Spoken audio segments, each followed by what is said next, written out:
एक ही बात ठोक के कहना चाहता हूं, जितनी भी देर लग जाए लेकिन हर हाल में ग्वालियर हाईकोर्ट में बाबा साहब की स्टेच्यू लगेगी।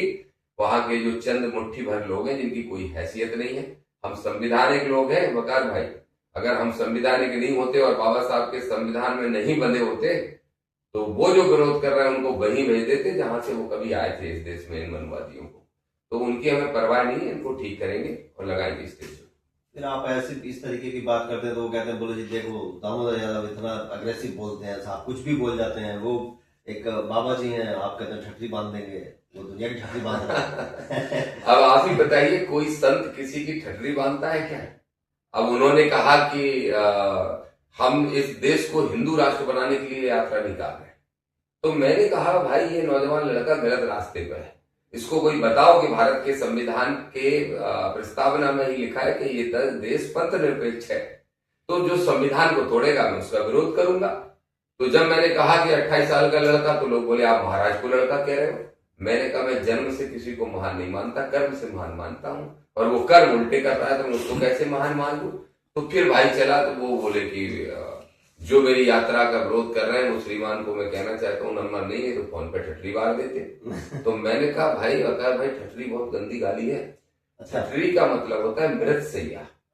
ठठरी मतलब मृत सैया को ठठरी बोलते हैं। और उन्होंने गाली दी मुझे कि ठठरी बार देंगे, मृत सैया लगा देंगे और जला देंगे, मतलब आदमी को मार के जला देने की धमकी थी। कायदे से उन पे वो धारा बनती है, मैं चाहूंगा तो अभी लग जाएगा धीरेन्द्र शास्त्री पे वो धारा 2 मिनट के अंदर लग जाएगी। लेकिन उनकी भाषा सुधर गई तुरंत। जैसे ही मैंने उनके खिलाफ एफआईआर की, तो एफआईआर करने जब मैं गया तो सबसे पहले तो वो कहने लगे भैया हम कागजों में हिंदू राष्ट्र नहीं चाहते, हम तो दिल में चाहते। तो दिल में चाहते हो तो उसके लिए सड़कों पे क्यों घूम रहे हो? अच्छा, दिल में तो है ही है ना, तो दिल में तो हिंदू राष्ट्र है ही, उसमें कौन सी बात है? पहली चीज, मैंने 4 सवाल पूछे।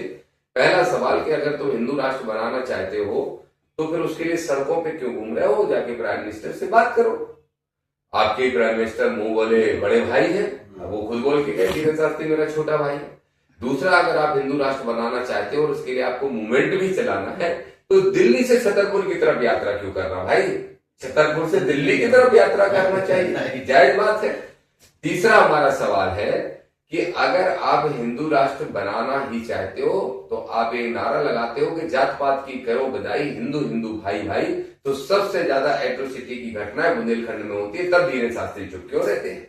एक कुशवा को पैर धुल के मंदिर में ही पिलाया जाता है पानी, उन्हीं के जिले के अंदर। एक जाटव को पेशाब चाटने के लिए मजबूर किया जाता है, उन्हीं के क्षेत्र के अंदर एक यादव की चोटी उखाड़ ली जाती है। ये सारी घटनाएं होती हैं, तब फिर हिंदुइज्म कहां चला जाता है?